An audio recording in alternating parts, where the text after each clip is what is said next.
Bonjour à tous et bienvenue sur ce nouveau rendez-vous Nacelle.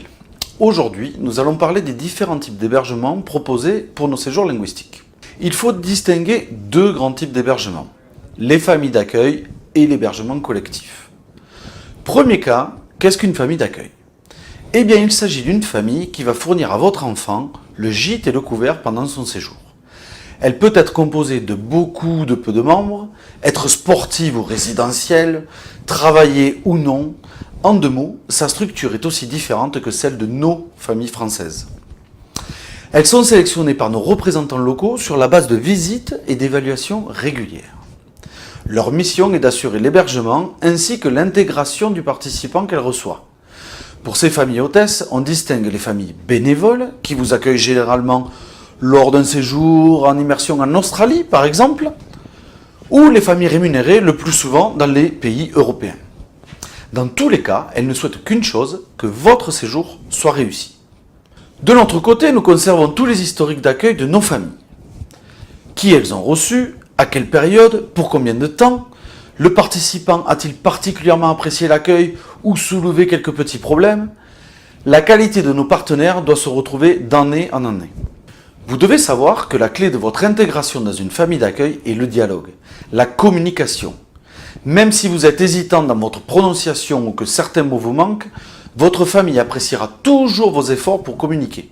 Vous en serez nécessairement récompensé.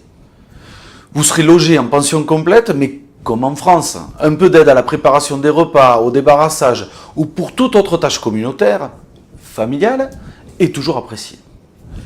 Nous savons également que ces situations créent souvent des moments conviviaux et d'apprentissage inattendus.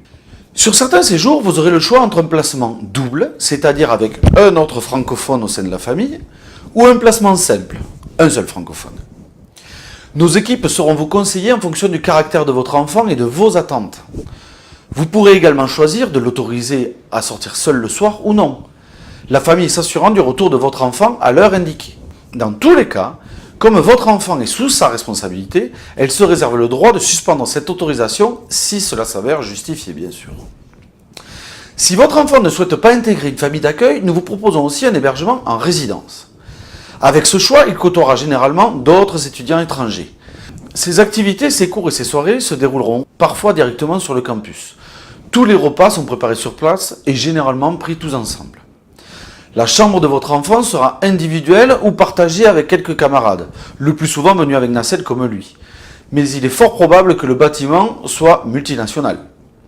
Il s'agit habituellement d'un type d'hébergement privilégié pour tous ceux qui veulent particulièrement rencontrer des jeunes du même âge et tout avoir à disposition. Par rapport aux familles d'accueil, on peut cependant souligner le fait qu'on ne sort du campus que pour certaines excursions ou pour certaines activités. Si vous avez choisi un séjour individuel, la famille hôtesse, l'hébergement collectif, mais aussi un hébergement en appartement privatif peuvent être choisis. Avec davantage d'autonomie et d'indépendance, vous pourrez aussi choisir la formule en demi-pension, la pension complète ou uniquement l'hébergement sans les repas. Ceci est votre choix. Vous serez également généralement libre de vos soirées. Dans tous les cas, quel que soit votre profil et vos besoins, Nacelle a une solution d'hébergement pour vous.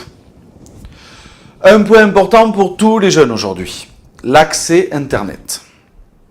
Il faut savoir que les forfaits avec Internet illimité courants en France ne sont pas monnaie d'usage dans tous les pays.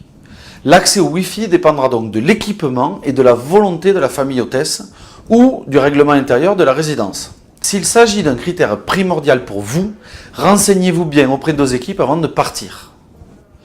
Comme d'habitude, pour toute question, notre numéro de téléphone, notre adresse email et nos commentaires Facebook ici même sont disponibles. La semaine prochaine, nos méthodes d'apprentissage de la langue. Bonne semaine à tous et à jeudi prochain.